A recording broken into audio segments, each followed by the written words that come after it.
Hello, everyone, and welcome back to Analytical Amateurs, the show where a bunch of unprofessionals pretend to be professional. I'm Alcatabra. I'm here with Galactic Blame and Triple M. Say hi, guys. Hello, everyone. Hi.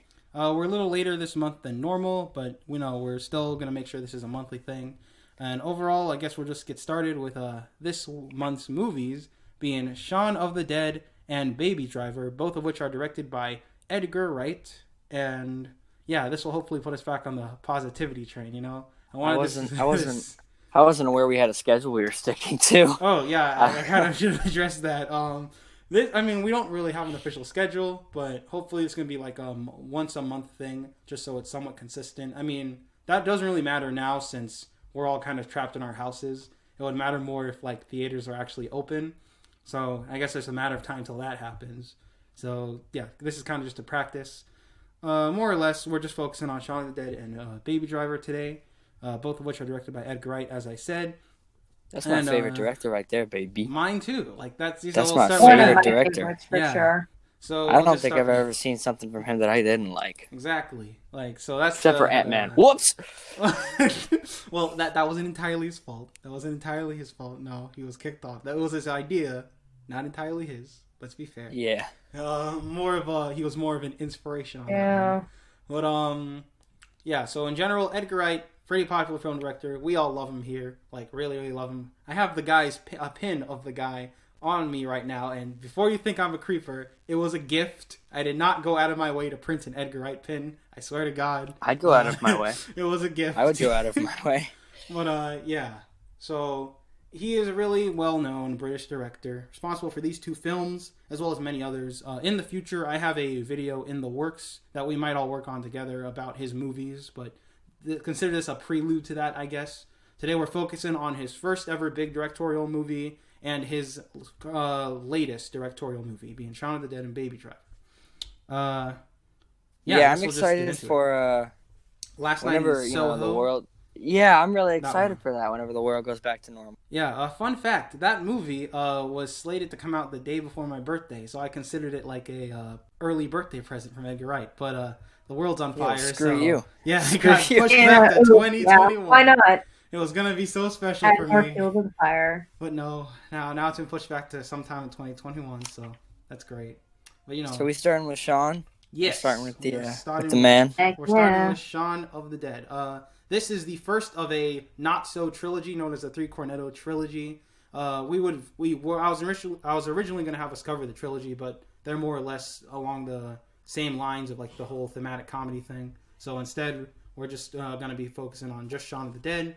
This is where the world was introduced to Wright officially, and it's good. Obviously, both these movies are great. So amazing. I guess where to start is just what kind of plot it is. In case you aren't aware, this is a zombie parody film, or it's not even parody. It's more of just it's the best zombie movie. Yeah, it's the best zombie movie. This is a film that, like, on paper and when you like first approach it, you think it's just another one of those parody apocalypse films, like This Is the End or some other really good one I'm forgetting. I don't know. But yeah, you think it's a parody at first. Turns out it's just a really well written zombie film that likes to play around, which is okay, and I like that because this film centers around Shaun, who's a not so special guy, and his crew of weird friends. You've got the love interest Liz. You've got what's Nick Frost's character, Ed, the dumb friend. How could you forget? I forgot his name because I kept confusing him with the other ones because Simon Pegg and Nick Frost were like a trio or like a duo in this trilogy. Then you've got other characters. What's her name? The actor girl and the David and Di. David and Di. David. I knew there was a gimmick to it. And of course Shaun's mom, and they're all trying to survive the apocalypse through a string of weird yet wild events. If it's not already obvious, we all love this film. And I think that one thing to take away from it, mainly the lesson, I mean, we're already jumping into it, but the lesson of this film would have to be importance of character, I think, as weird as that sounds. Because character makes your story, and especially in a zombie apocalypse story. Like, that's where a lot of these apocalypse stories tend to go wrong. They tend to focus more on the drama and the violence and shock horror, but what really matters is just knowing the characters. So we get to know them very well. We understand that Shaun is a not so special guy, but he means well. So we root for him. He's like he's the classic underdog of his story. Meanwhile, you have Ed, who is the tag-along, who we like for A, comedic value, and B, the struggles that he brings to the story. Obviously, Ed's incompetence starts to get in the way a lot, but Shaun doesn't really want to let him go because he's a friend. So that creates a fun little dynamic for them. And the other characters add a lot as well, because I initially, when first hating this movie, did not like characters like David, Di, or Liz. I just found them kind of like overbearing, but they actually do add to it. And you guys are free to speak at any Balance time. it out. Yeah, you guys are free to speak at any time. I love the character of David. He is just so goddamn annoying. And every time somebody one of my favorite quotes from Shaun of the Dead is "Get fucked, Four Eyes." That line is so because it's just like he just starts talking. And Shaun just is like, "Get fucked, Four Eyes." It's so funny, dude. Because he's such a twat. Like, he's so stuck up. And I think especially like when you have a group dynamic, like there's going to be at least one person that's going to be like that during the apocalypse. Yeah, you have to have like someone who steps out of the box, someone who's like the opposer of the group in order to create drama. Yeah. And I think that David, as awkward as he is, actually fills that role pretty well. Di is also a good character, even as weird and quirky as she is. She reminds me of Twist from Spaced, which is another thing that Edgar Wright wrote. I thought they were initially the same actress, but no, they're not. Speaking of which, there's a lot of connections to Edgar Wright's other work that I initially did not get, because this was the first thing I saw. Then when I saw his other works, I actually saw how it all connected. Mainly a lot to Spaced, because that's where a lot of indie movie fans got to know Edgar. On that show, one of his side characters, Simon Pegg was the main character alongside Daisy. I can't remember what her actress's name is, but Daisy's actress appears in this film as a character named Yvonne. And I was initially like, why is this Yvonne girl so important in the film? It turns out it was all just a reference to their relationship in space, which I thought was clever. There's also a lot of lines and jokes that come from that film. There's a whole segment in space that you can consider a precursor to the film to begin with. So that's a little trivia for you film fans. But I always thought that Yvonne just served to be the absolute antithesis of what Shaun was doing at all times. That too. Shaun is stuck in this premature rut of childish behavior, while this girl that he used to be with is growing up and maturing and doing the right thing all the time. And when it's one of the best scenes in the movie is when Shaun runs into her going the exact opposite way that he and his group are going, and then they all walk past each other, and the two groups are the exact same people. Yeah, that was a perfect visual metaphor for everything. Awkwardly saying hi to each other. Yeah, it's so great. And I love that she ends up being the one to save his life in the end. Yeah.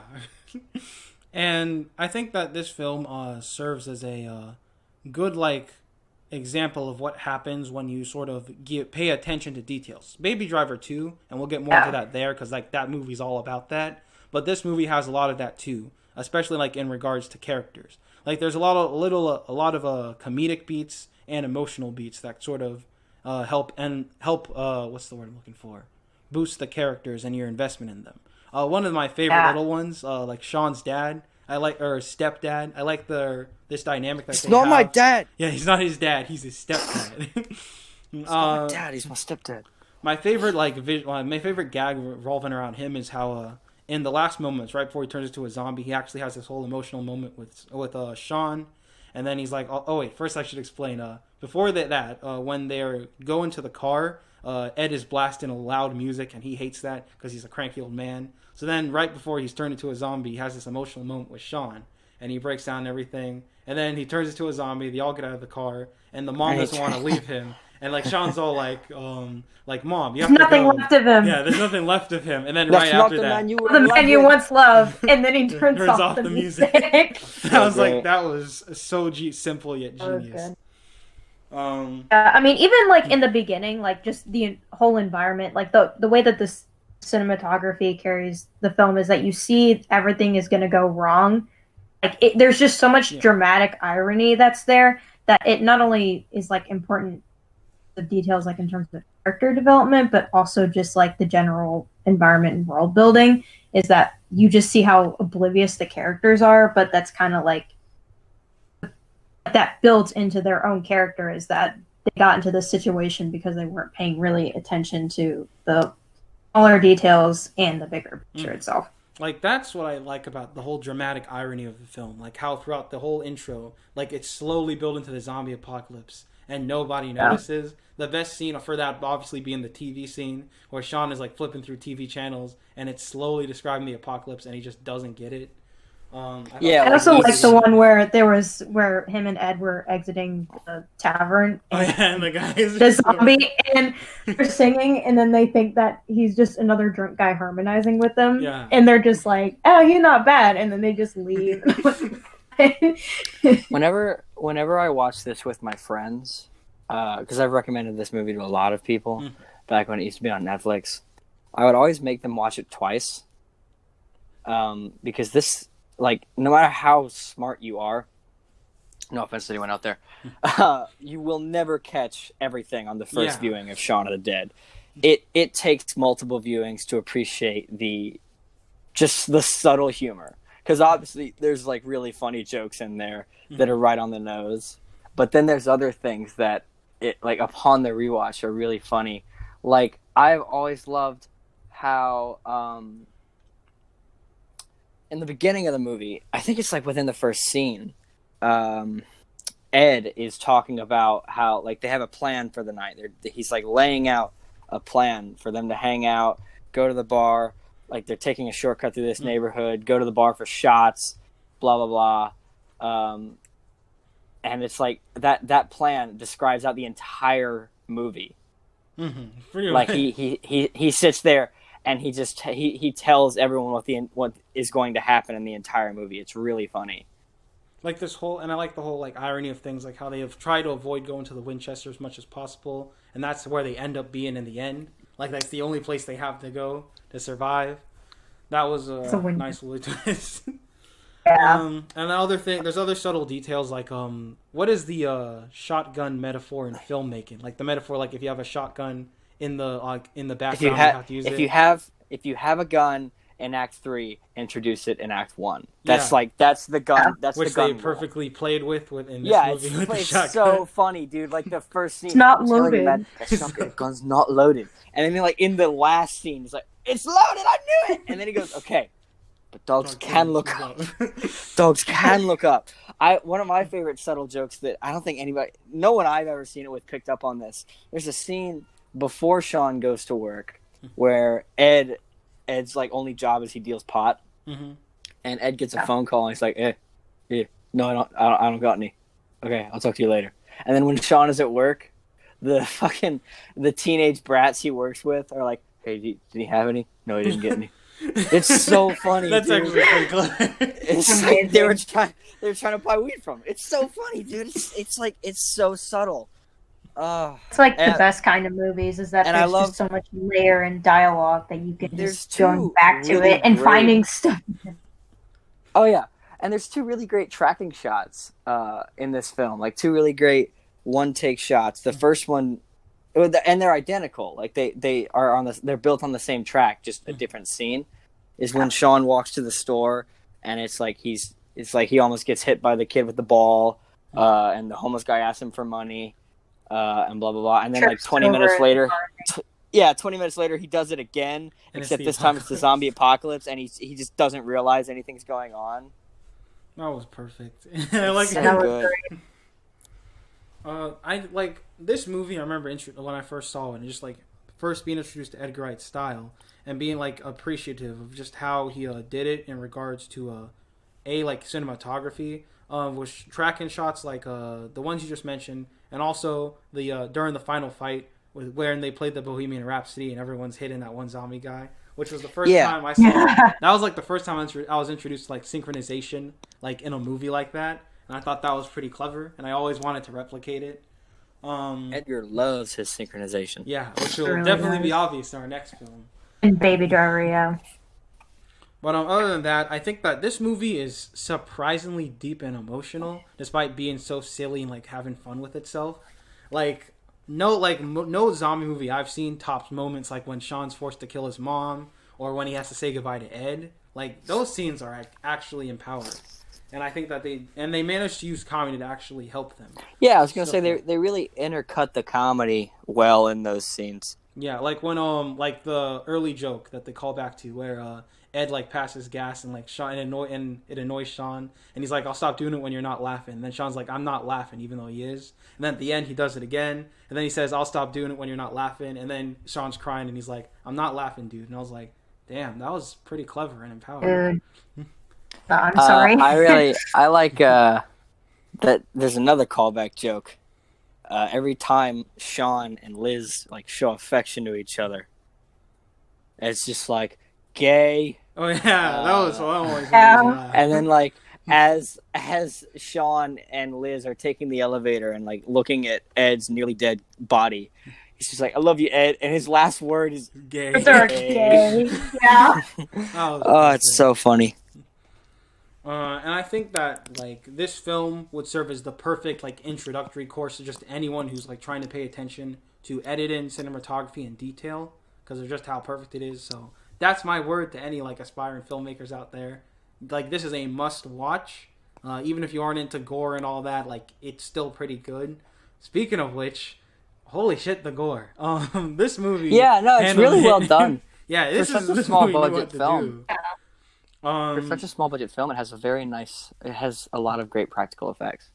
And like especially in the final fight where everything's just going crazy and just falling apart. When they rip apart David, it's like it's really impressive. Like, and it just came out of nowhere. I was just like, oh geez, I hated this guy, but is he just gone? It was by far the glorious part of the movie. It's really interesting because there is definitely a way for you to balance like horror and like body horror with like emotional beats. I mean, like The Fly, like the one from the 80s, is like a really good example of that, where it's like a part of the story. I think in this aspect it wasn't really used too much, at least in a dramatic sense. It was played slightly more comedically, but it didn't go over the top, so it still contributed to it pretty well. They could have gone way over the top and it would have just been a little bit edgy. But yeah, it came off as like it was just enough, to not be like, not, I guess, like turn people off to it. But I personally thought that they did a pretty good job at handling it. And like, it was realistic, but it was also not over the top. True. And he gets Edgar Wright with his films gets a lot more gory in like the future, for the sake of like more entertainment effect. Like Hot Fuzz is a movie that doesn't take itself as seriously, so he goes a lot more over the top in that, for example. I was going to bring that up when you were talking about like using Shaun of the Dead as an example. It's like, I think any of the Cornetto trilogy really would be a perfect example, because they're all great parody movies. Like they're just so perfect at parodying a certain genre. And honestly, I'd rather watch like a movie like Hot Fuzz or The World's End over some like actual big budget Hollywood cop movies or alien movies. And that's just like goes to show like what happens when you put spirit over money. Because Edgar Wright's like with his films aren't usually as high budget as other ones, with the exception of Baby Driver. Because at that point he'd like proven himself. But like back in the day, he made like big bombastic special projects out of small things. And I mean, I don't want to get too much into that because I'm saving that for the actual Edgar Wright video.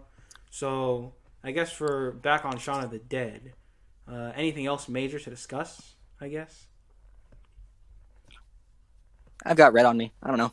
Oh, nice. I know we'll get into it a bit more, Driver, but the editing in this is just really great because it doesn't go over the top, because there's a really fine line between like good editing, as in like you don't notice it's editing, but then also like good editing, as in it goes a little over the top for the sake of story and dramatizing certain situations. And I thought this one balanced it really good. I know Baby Driver definitely has more bombastic editing choices, but it works better in that movie than it does in here. So I think that this is a really good lesson for like how to make certain scenes not not follow like a typical practice of editing, as in like shot back to shot, whatever, like between dialogue and stuff.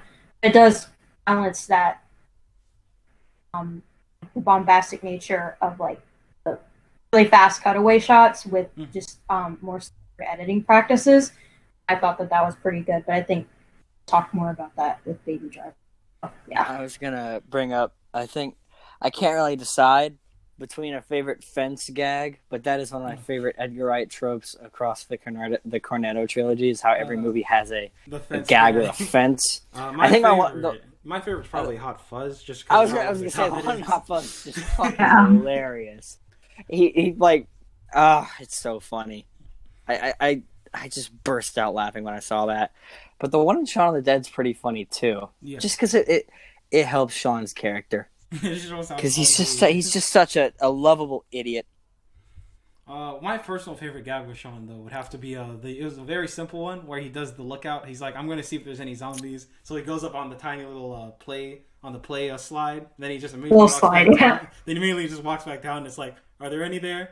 Yeah. It's like, is the coast clear? No. He's like, how many are there? Tons. And I just like how like he doesn't even know how to respond to them. Well, I love how the shot doesn't change. Like the shot stays on the slide, and you see Simon Pegg's upper body leave the frame, and then it comes immediately back down, and then only after he says there's a lot, only then does the shot start to change. Yeah. It's a really great way of framing a shot. Overall, I guess I just say that this movie knows really how to balance its comedy with like its premise to a length that it doesn't go full parody, and you can actually enjoy it as like a serious story while also having fun. And I think that just like the perfect semblance of a movie, because like me personally, I like weird, wacky movies, but I also like them to actually make sense and be fun. And I think that he definitely knows how to do it with this film. Of the Cornetto trilogy, even though we're not discussing them here, I would say that this is probably my second favorite. Maybe first. I've given up on trying to name a favorite Cornetto movie. They're all just amazing. It's so hard to name a favorite one. I know that like World's End is not my favorite one, but I don't know if it's my least favorite one. It's just so hard to name a favorite Cornetto trilogy movie. It's like comparing apples to oranges. True. Like they're both fruit, but like they're both different. Mm-hmm. So, would that wrap it up? Oh wait, speculation, I guess. I remember, like whenever anyone talks Edgar Wright, the first thing that always comes up is a sequel to one of his movies. Everyone wants Shaun of the Dead 2, Hot Fuzz 2. Of all of them, Shaun of the Dead 2 has probably been the most requested. I know that he actually does have... I don't know. He actually has plans for a Baby Driver sequel, which we'll get into later. With Shaun of the Dead, a lot of people really want to see like the adventures of Shaun and Ed, which, fun fact, we actually got a tease of that in Spider-Man Into the Spider-Verse. There was a poll for a bunch of directors like give like their takes on alternate versions of their movies and sequels. So there's a poster in Spider-Man Into the Spider-Verse of a movie called From Dusk Till Shaun, where we see Shaun with zombie Ed. So who knows? Maybe really? Nice. I'll post it on screen if I can find it. Yeah, and it's like some alternate, never gonna happen. What if Shaun of the Dead sequel? I guess when they probably fight vampires or something. I don't know. Really? Yeah. Oh yeah, there it is. Yeah, I remember. I actually spotted that on my first viewing and thought I was seeing things, and I was like, "Huh, that's cool." But I was watching Spider-Verse recently, and Miles' uncle was watching an episode of Community, which is it's off topic, but I just that one has the Miles Morales one too. True, but treasure. So anything else major to talk about for Shaun of the Dead? I think it's the only zombie movie, or like the only zombie property that is really true to how human beings would handle a zombie apocalypse. Yeah, we all like to meet. Let's be honest.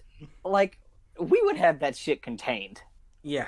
because it like there are contingency plans in place for stuff like that all over the world, and obviously a zombie apocalypse is very far few between, quite out there, but. Hey, really look what's going on in the world right now. I swear, zombies are on the horizon. I'm telling Ebola. you. Ebola virus. Zombie is on the horizon. Ebola zombies. But yeah, it was very funny how accurate it was. How if the zombie apocalypse really happened, it'd be like 3 weeks maybe of terror, and then we'd have like fucking TV shows and movies I love that. starring I love zombies. that like end scene where we just see like we have a drama show about this like lady who's married to a zombie, and then there's like a wipeout party with zombies. I know he's dead, but I love him. Like, don't worry, guys. Robert Downey Jr. might be dead, but he's still coming back in Iron Man 5. True. So, anything else? I guess. Oh, fun fact. When Edgar Wright worked on this movie, apparently one of these zombie extras walked up to him and whispered in his ear, "Ooh, straight to DVD with this one." They did not know he was they did not know he was the director, and Aquaman said that into his ear. So I just damn, if only he knew. I just find that so hilarious. I don't know how I would react to that as a director personally, but yeah, he took it pretty well. So good on him. My last little statement is, and this kind of ties us into the next one. Shaun of the Dead was the third steelbook in my steelbook collection. Ooh. And Baby Driver was my first, like the first ever steelbook that I had the pleasure of buying was the Baby Driver steelbook, and the design for the Baby Driver steelbook is just so good. Mm-hmm. So, ready to talk about Baby Driver then? Always.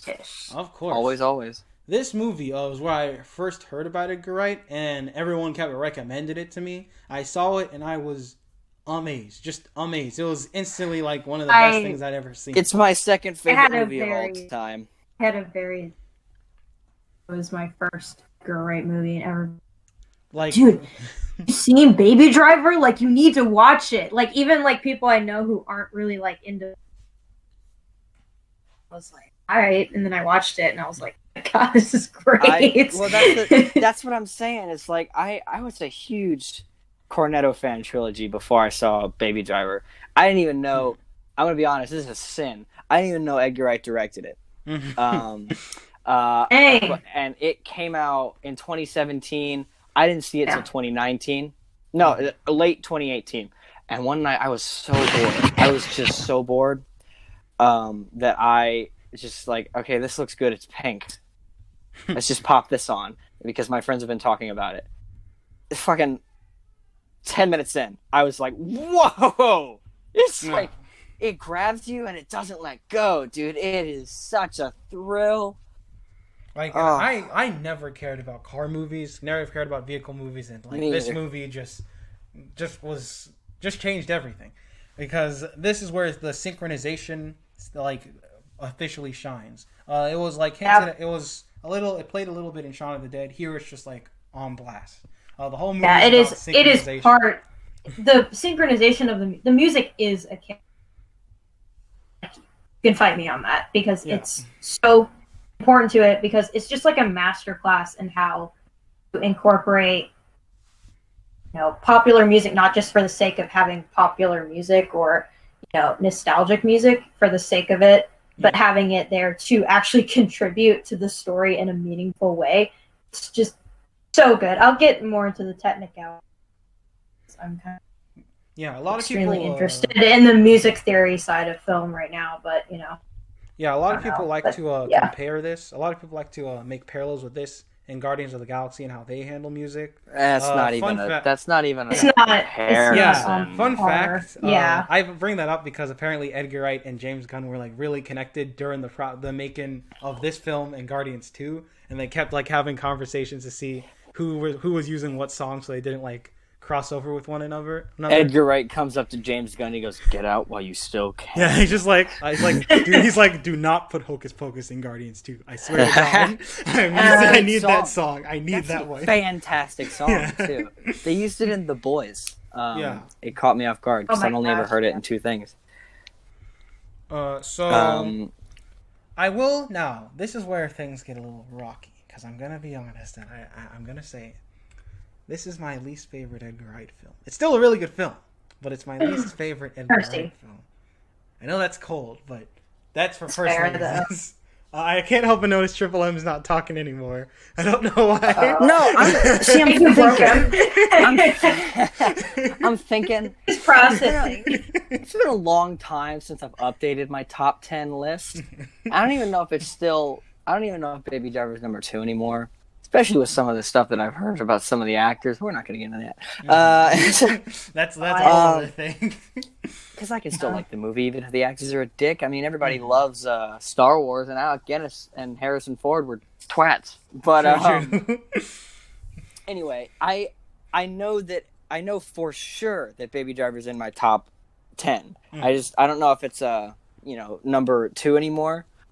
Because I think my biggest issue with this movie has always been how contrived the love plot is. Oh my gosh! Don't even get me started. Yeah, Like, I'm all for love at first sight. Like, I'm all for, oh, okay, you're cute, let's try this out. But goddamn, she just head over heels for him. Like, without a question, she's like, oh my god, you're so hot. And like 3 days later, he shoots someone in front of her, and she's like, okay, let's just go in together. Let's just go in together. Funny you mention that. So, first of all, this has nothing. This is sort of connected. I just want to bring this up as a little detail. I caught this just like yesterday when I rewatched it. I hadn't seen this like at all in the past 2 years, but during the opening title sequence, when Baby's like dancing down the road and everything, when he goes in the coffee shop, there's some graffiti behind him. That's just like all this like water and stuff, and there's like a black heart in the middle of it. And the camera pans around. This is all in one shot. So the camera pans around. Yeah, that first opening, that first, like that big opening shot where he's listening to Harlem Shuffle is really great. So like, so the camera pans around while he's getting the coffee. Then Deborah, the girl he likes, comes down the road. This is the first time he sees her. So he's immediately looking at her. And when the camera pans back to the heart, it's bright red. And I'm just like, how did you do that in one shot? Like, how did you completely change? Yeah, go back and look right after he enters the coffee shop. You see a black heart on the wall. It pans around, and right as it pans back, like 15 seconds later, it's bright red. It's not like CGI or anything. Well, the graffiti, though being a bit on the nose, is really impressive. You know, while he's walking and the lyrics are appearing in the background. That's probably like one of my top 10 visual sequences of all time. Just like that scene right there. Oh, it's so good, dude. Like the way he takes his earbuds out and he goes, yeah, to the tune of the music. Yeah, I'm just like, how many times did you have to reshoot this just to get everything on key? You know, I don't know if I've brought this up in a previous podcast, but I've walked that road. Really? I was in Atlanta for DragonCon. Atlanta, yeah. I was in Atlanta for DragonCon, and I was like, gee, this all looks pretty familiar. I wonder how close we are. And then I looked it up, and I'm like, this is a 10-minute walk. You guys want to go walk the Baby Driver Road? Ooh. That place, not a coffee shop. It's a pizza place. Huh. It's not a coffee shop. It's a completely different pizza place. There's a fun fact for you people listening. That's interesting. Nice. And we were going to go to the diner, but it was like an hour away. Oh. And I was like, I'm wearing a really sweaty Captain America suit. I don't really feel like it. I cosplay. Yeah. But back to the point I was at with Deborah. Like we brought up, the romance is a bit rushed. They clearly, like, I like that they do show, like, I don't know, they've been dating for like a week, a month. They explain that like he got a job and we see her take her out to like 2 dinners. Still feels a bit like dramatic. I guess I just wish that like Deborah, we got to know her a little more to like justify it. Because like they have like one conversation about like, oh, our parents are dead. You want to make out? And that's pretty much it. It feels almost like Stockholm Syndrome-y. Yeah. Like he kind of manipulates her into liking him. And it felt a little bit weird. Every time I watch it, it's a little bit weird. Every time I watch it, I'm like, that's a bit contrived, what you just said. I honestly thought Deborah was going to be a twist villain. Just knowing Edgar Wright and how he does everything, I thought she was going to try to kill him for something at the end. Like, I was just waiting, like, she's probably going to turn on him. Probably going to leave him for dead. Shit. And they're making out. Never mind. Other than that, from what I hear about Ansel Elgort and women, I probably would have tried to kill him. Oh, my. But anyway. What was I about to bring up? Yeah, so on the note of that, speaking of Ansel's character, Baby, and also just characters in general, that's kind of where this movie like falls flat for me. Because while everything else is literally like a 10 out of 10, characters are like an 8 or 7 out of 10. Because Baby himself is a compelling protagonist. You root for him because he's not necessarily a bad guy. I like that the movie actually makes that clear through how he's like noble in all the heists he does. He is like, if he has to steal a lady's car at one point, but he purposely like turns around and gives her a purse and everything, even though it's gonna get him caught. And that all comes back to like help him in the end, because he goes to court and all the people he's helped like say like, yeah, he did bad things, but he's not a bad person, and that kind of helps him in the end. So I like that they kind of made him a noble, thievery, Aladdin-esque kind of character. But the other characters, just trying to get by. Yeah, the other characters, not sure how I feel, because Doc is fine. I kind of like his like sort of emotionless, but he kind of cares in a way, personality. The other ones, Bats always just like annoyed me. Like he's just mean, and I never. Yeah, really there's no real character there. It's just, haha, I am crazy for the sake of being crazy. Like they have a scene. They have a scene to explain that he has like voices in his heads, and I'm like, okay. Like I like the tequila shootout, but like the rest of his characters kind of there. That's like the best scene in a movie. It is. That scene. I kept rewatching that scene on YouTube. Other than that, I thought that characters like I honestly was surprised. I liked how what are their names? Honey and is it Buddy and No, I'm thinking of something else. Buddy and Darlin. Buddy and Darlin. Yeah, Buddy, Darlin, Doc, Bats, and there was another guy who died. TJ or something. Eddie the No-Nos. Eddie the No-Nos. That's my favorite character ever. Yeah, I like how. Fuck it. We never learn John Bernthal's character name, do we? No, we do not. They never tell us, but he's dead. He does die. Yeah. Because he goes, you never see me again? Means I'm dead. And then I guess he's just gone. Again. I never saw him again. I do, like, for Buddy and Darlin, I like that they did have, like, more relevance. I thought they were just going to be stereotype goons like Bats. But at the end, Darlin ends up getting killed, and Buddy becomes the straight-up villain of the film, which I thought that was a good twist. Like, adding some more agency to your character. He's also just really compelling. Like, I love the cafe scene where Baby walks in, and he's just demanding that Deborah gives him coffee, and she's just shaking the whole time, and he's got a gun under his newspaper. Like, that was some real tension right there. John Hamm is criminally underrated. I want him to play Batman, but that's just me. He would actually make a pretty cool Batman. I want him to play some decent character. Like, he'd be a great Harvey Dent. Anyone in the Batman universe. I'm sorry, I get off track, but I mean, that's just a great actor. Yeah. John Hamm, play a DC character. I just like the other character. Can I? Oh, sorry. You can keep going with character. No, it's I want to talk about technicality. Well, I'll go ahead. I'll wrap up quickly by just saying I think that this film has a very unique, surprising cast with characters like Baby's stepfather, godfather. I'm not sure what his relationship with him was, but sort of just supporting figure. I love him. Yeah, I would die for him. I forgot his name, but I would die for him. I'll put it up on screen if I remember. Well, I thought it was cool. And then I was gonna say one last thing before we move into technical stuff. This movie has my favorite movie protagonist of all time, Eddie the No-Nos. Is I don't know, man. That man deserves a spin-off. He's like if we're giving someone in Baby Driver a sequel, it shouldn't be Baby. It should be fucking Eddie the No-Nos. Because let's face it, that's a no-nos number one. It's just so, dude, his 12 seconds of screen time are just so funny. He's just such a, oh my god. Anyway, so, Annika, your turn. Alright, I'm just gonna say this outright right now, and okay, I don't have any beef with Dunkirk. I love Dunkirk as a movie. The fact that Baby Driver nominated for Best Film Editing, Best Sound Editing, and Best Sound Mixing, and lost all three of them to Dunkirk, makes me mad. True. On so many levels. Don't get me fucking started about the Academy and the way. I don't even want to talk. I don't want to even get into it. The Academy does not.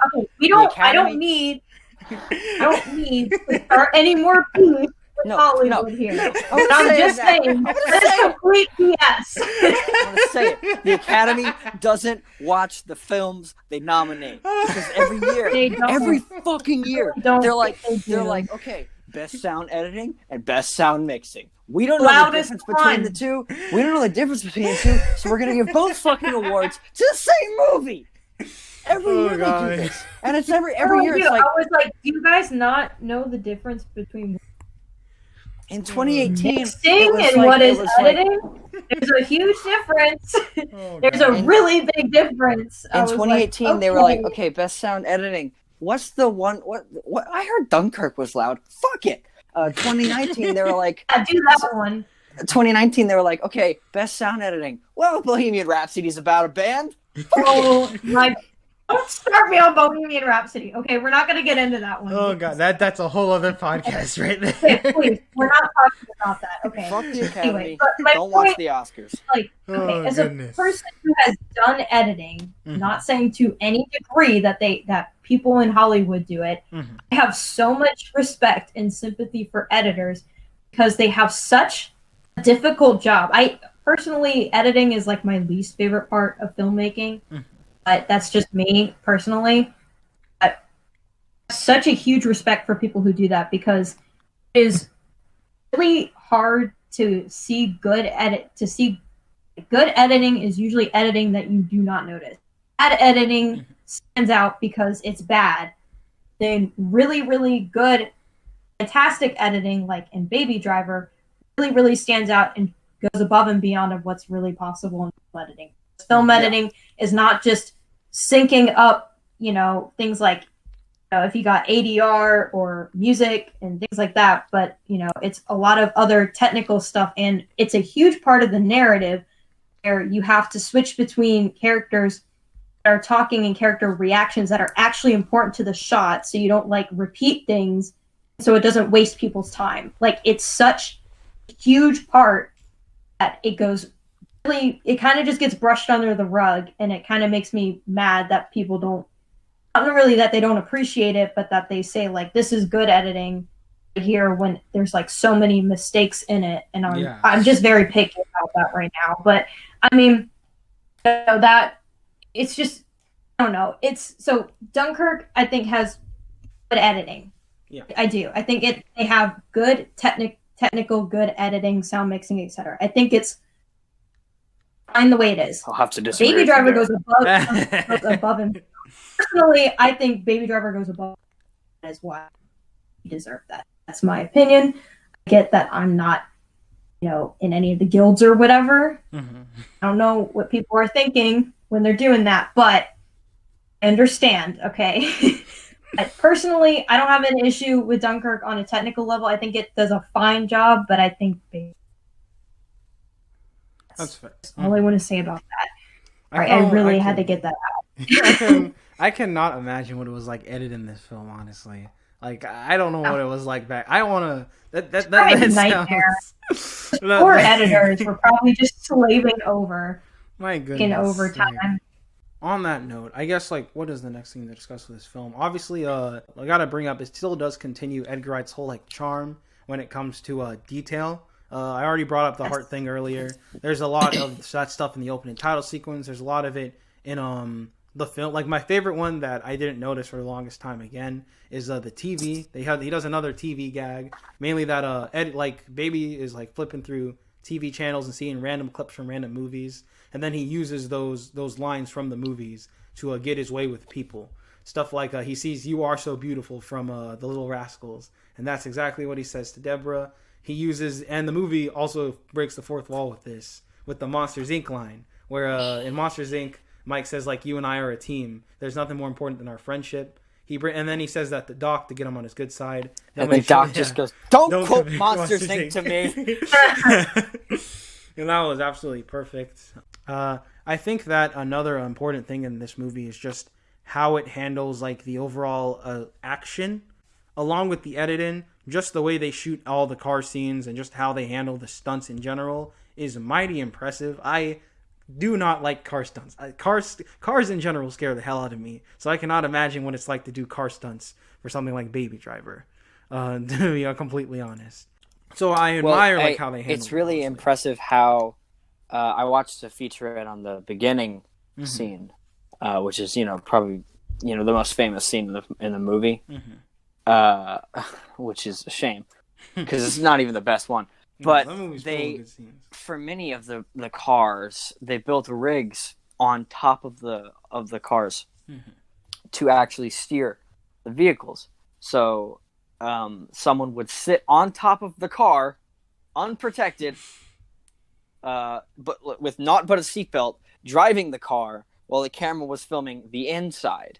God damn. Which is like, I wouldn't want to be that guy. No. That's terrifying. I really don't know much about like what goes into Hollywood stunts or the safety of it, and it kind of gives me anxiety just thinking about it, honestly. Yeah, I think that this film honestly handled its stunts very clean. I do not know what went on behind the scenes. I hope there wasn't any big casualties or anything with cars, but I think that they handled the work just very clean, very concise. The car chases are always a treasure to watch. But personally, my favorite chase is surprisingly the one that's outside of the car when they play Hocus Pocus. Like, that's just my favorite sequence with that one. That's a great chase scene. That one in particular mixes music very well. Like, my favorite little bit in it is where a baby goes into the little kiosk with clothes, and another song starts playing over Hocus Pocus to sync with it. I can't remember what that other song was. It sounded like a rap song. But I thought that was a neat way to actually do some multi-synchronization, which you don't really see a lot of. I guess I might as well talk about the whole sequel situation. Oh my god, I was going to get to that. Yeah. So, Hollywood is so annoying. Like, yeah. Yes, on a lot of levels, yes. Guys, we don't need a sequel to everything. It isn't Star Wars. It's not Marvel. Modern viewers are spoiled. I think that this movie was a solid attempt on its own, and it doesn't need to be explored past It doesn't. that. It's a very closed-ended story. Doesn't really leave any loose ends or anything enough to warrant creating a sequel, and it works perfectly as a standalone story as most. But they need to crank out them big bucks. And I honestly don't know how you can. I don't know how you can top it. Like, are they really going to try to replicate this whole synchronization style again? I don't think it can be done. But then you fall into the trap of them just trying to replicate the scene over and over, and don't you know that impressive anymore. That Buddy has a brother, and his name is Pal or something. Oh my He gosh. wants revenge. He wants revenge. So I can see it now. God, are we giving them ideas? I mean, Edgar Wright hates doing sequel stuff. He hates the formulaic crap. Yeah. He's notorious for trying to step out with stuff like that. That's why he has not done a sequel to any of the Cornetto films or any of that. So I don't really know what you could do with a Baby Driver 2, but I hope it just focuses on more standalones. I hope they don't I swear to God, if they pass it off to someone else, you can't. I don't think Edgar Wright would let that happen. Yeah, no one else can do this film but him. But I don't think, with all the controversy surrounding two of the main stars, I don't really think they would make a sequel, or I don't think they'd make a sequel with the same characters at least. It would probably be and a even spin-off then, or something. Yeah, even then, it's if they're not making a sequel with the direct same characters, then I can let it slide. But I don't want to see Baby come back. There's no need. On that note, I just want to say that this film really inspired me when it came to Hollywood, because when I was researching film and everything when this came out, it was a twee lad. It was all just sequels, reboots, remakes, and this film reminded me, and Marvel. This was in the primetime Infinity Saga era. But now, this film showed me that good ideas can still pop up. Because literally every new movie that I'd seen coming out was just some cheesy rom-com or an unfunny movie starring an unfunny actor who gets paid too much. I'm not naming names. And I was getting tired of all those. But this movie showed me what it was like to be back in the day. Because, we all look at the great movies that came out in the 80s or the 90s. And how people were mesmerized by them. This was the first film that genuinely mesmerized me, at least on a live action perspective. seen in like a theater and everything. So I honor it for that. I just want people to respect it as a good film, acknowledge it for what it is, and make more movies like it. Not more movies from it, but more movies like it. But who knows? Just some more new ideas. Yeah. Honestly, I just want to. So I guess we'll just wrap it up here. In general, we talked about characters, talked about action. Yeah. So these two films are must watches for anyone who is trying to get into Hollywood. Edgar Wright in general is a must watch, if you ask me. So be on the lookout for that if you have not seen them. I just want to say they had good marketing. I know this is a little nitpick thing. I just went back. I was just doing a trailer binge of like my favorite movies. I really like the trailers for these films. I generally do not like trailers because they're usually false advertising. But these films in particular had some really good trailers. Yeah, they do. Shaun of the Dead's marketing was always straight to the point. Like, it was a zombie movie. The one movie that unironically had bad trailer by him was Scott Pilgrim vs. the World, which is my favorite, and it bombed, even though it's like one of the best things ever. And that's what bad marketing does. Just a little lesson for you people. But that's what Michael Cera does. Michael Cera's a curse. Rip. I love him. Yeah. And remember the importance in details, whether it be technical details, dialogue, visual gags, or just anything of that such. The little things can make a movie much more memorable. Yeah, like there's Edward said everything's about the details, not the big picture. Yeah. So make sure to focus on that in film. That's a note to many Hollywood filmmakers. Most people will just write lines in general for the sake of having dialogue. Edgar Wright, I've seen, makes pretty much all of his lines count. So always make sure to do that. And make it superficial. Yeah. And tune in for next time, because in the future, maybe I'm planning to cover Edgar Wright more in the future. I'll drop a little... We talked about the Dark Knight trilogy. No, we have not. That could be a good episode. We should talk about the Dark Knight trilogy. Yeah, we can. I just finished rewatching them, and I have many thoughts. But anyway, I guess have not seen the Dark Knight Rises in a while, so I'll do that too. But to wrap up with like free thoughts in general, I guess now we can do I was thinking now we can add a recommendations tab, because a lot of podcasts, especially film ones, like do like recommendations. So like maybe each month we recommend one thing, whether it be a movie, show, game, or anything. So anything.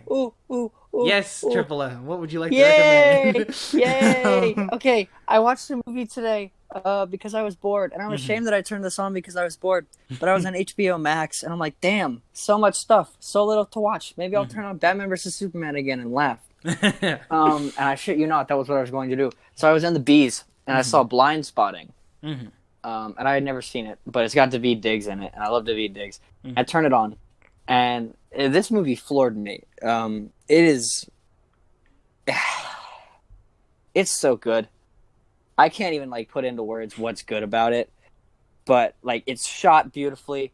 It on a technical level, it's fantastic. I really recommend checking it out. I'm not going to tell you what it's about. Because that would kind of, it's hard to put into words what this movie's about. You just got to go watch it. And it'll only be on HBO until the end of the month. So go watch Blind Spotting. That's my recommendation. Okay. Yes. Can I do mine? Yes. Okay, so I know I slightly mentioned this before, but it's only because I watched it really recently and couldn't.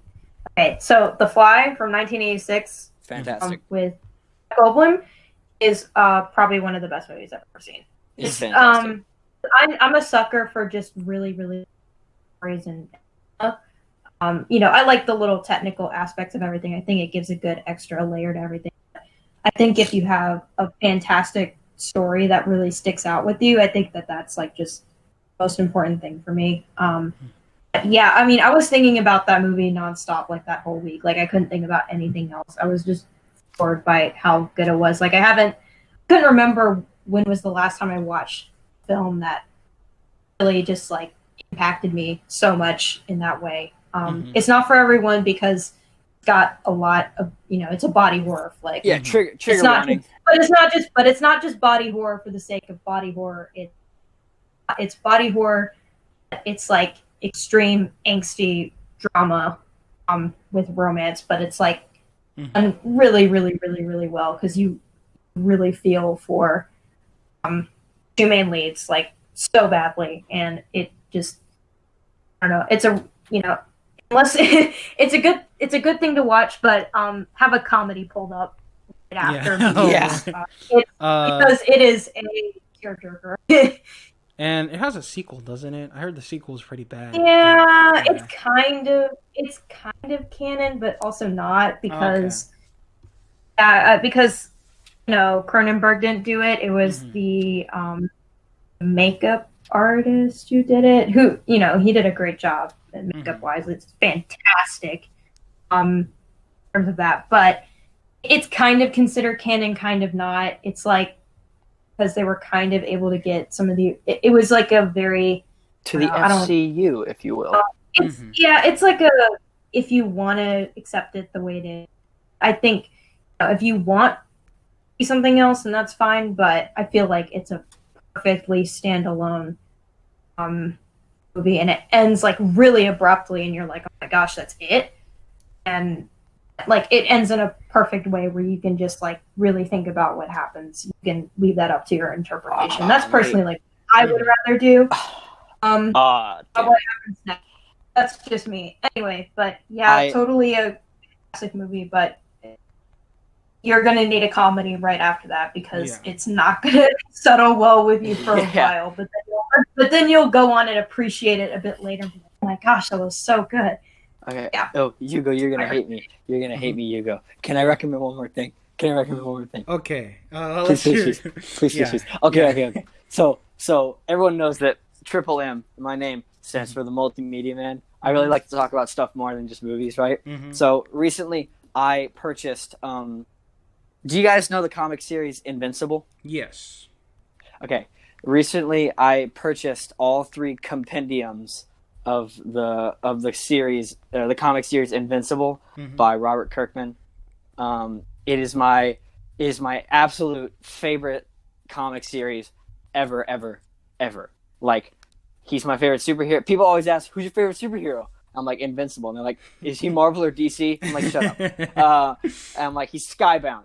And it's so weird. Like, I never thought that I could fall in love with a comic book that wasn't written by Marvel or DC. It's written by some obscure like indie company, Skybound, and purchased by Image Comics, and the same guy who wrote The Walking Dead, which is also really good, wrote. It's a superhero book. It's really it's like really stupid. It's stupid good. Like, it starts out really campy and childish, and then it starts to pick up and grow on you. And I now own the full series. I bought it for like $60, worth every penny. And what's funny is you ever seen the movie Paul? Yes. With Simon Pegg and Nick Frost. Which is like an Edgar Wright movie without Edgar Wright. Pretty much. I was watching Paul, and there's a scene where Simon Pegg's character is like relaxing, and he's wearing an Invincible shirt. I just about like cried, because like nobody knows this series exists, but it's getting an animated series produced by Amazon. Ooh, and that sounds cool. I would literally, don't take this the wrong way, I would kill either one of you for a trailer. Damn. Because they've been teasing it. They've been teasing it for 2 years. And I value our friendship. I would literally cut off my left thumb or my right thumb just for a trailer. I just want to know if they're going to get it right. Than you killing us. much like The Fly, it is so gory and gross. It's so good. It's so good. Sorry. I was reading it before we did this, so I was freaking out. Anyway, that's my favorite. What's that? We're not doing only film recommendations now. Well, yeah, I mean, we can recommend any media, I suppose. Okay. I mean, mine's not really media exactly, but okay. Anyway, if anyone doesn't really know, I'm really into screenwriting, so I'm really into the actual story aspect. Filmmaking. I'm actually going in as a screenwriting major, and as I was applying to film schools, one of the most important things that's ever contributed to mine, in terms of that, at least, is literary devices. I actually wrote my college essay on how I incorporate literary devices, the equivalents of such, into writing. Mm-hmm. So right now I'm kind of doing a lot of poetry reading. I'm not really a big fan of poetry, but I think it's really important to be like well read in multiple areas of writing for screenwriting. Mm-hmm. And I have this old book that I had for AP Lit, and it's by Mary Oliver, who was one of the greatest living contemporary poets of our day. She died a few years ago, but her stuff is pretty great. And she has this book called A Poetry Handbook, and it basically outlines every single thing you need to know about writing, analyzing, and picking up poetry. But it's also great for just writing in general. And I think it's criminally underrated. It's only like 120 pages, and it's really helpful for me right now in terms of writing, not just like screenplay writing, but I'm also like writing music right now, and that's really helpful too. And it's great if anyone wants to get to film You writing. had me at 120 pages. Yes, exactly. It's shorter than The Great Gatsby, so I have it. The whole thing is annotated to Cabin right now. I read it in like 2 sittings. It's really digestible and it gets straight to the point. But it does a really good job of presenting it. So if anyone is ever interested in any sort of writing, including screenwriting, I think it's very important to be well versed in different areas of writing, even if you don't enjoy it like me, because I personally don't enjoy poetry. I think it's a really good read if anyone is interested. Cool. Y'all are gonna have to send me these because I'm not gonna remember them all because I want to flash the pictures on screen. So yeah, Totally. But I guess to wrap it up, since y'all both did 2, I'll do 2 as well to wrap it up. But the first one should be kind of obvious. It's related to Edgar Wright. It is Scott Pilgrim versus the World. It is my favorite movie. Yes. It is my favorite movie of all time. Another great comic book as well as a great movie. It is one of the few cases where I actually prefer the film to the original source, oddly enough. But Me too. I absolutely love this film as well. Yeah, so recommend that to anyone. It's just because it's Edgar Wright, so of course it's good. And the other thing is a weird, obscure anime OVA called FLCL or Fooly Cooly. It does not have a nearly enough clout, I would believe, but it is a 6-episode miniseries from the director of Neon Genesis Evangelion. For any anime fans out there. It is weird, wacky, and I'm not going to explain the plot because A, I can't, and B, it's something you should go into blind if you ask me. So definitely just if you like action and wacky stuff, then go into it blind and you'll be blown away. It is one of the weird cases where I would say the English dub is better than the subbed. Like, it's weird and crazy. You can probably find it on you can probably find it on YouTube or something, but just look up FLCL. Do not watch seasons 2 or 3. They are cash grab sequels that came out 10 years later. But watch the original. Yeah. All right. Cool. I guess if that's all we got. Yeah, that's pretty much it. So thank you everyone, and we'll be back. Yeah, we'll be back next month. Thank you everyone for listening, and peace out everyone. Goodbye. Triple M signing off. Bye everyone.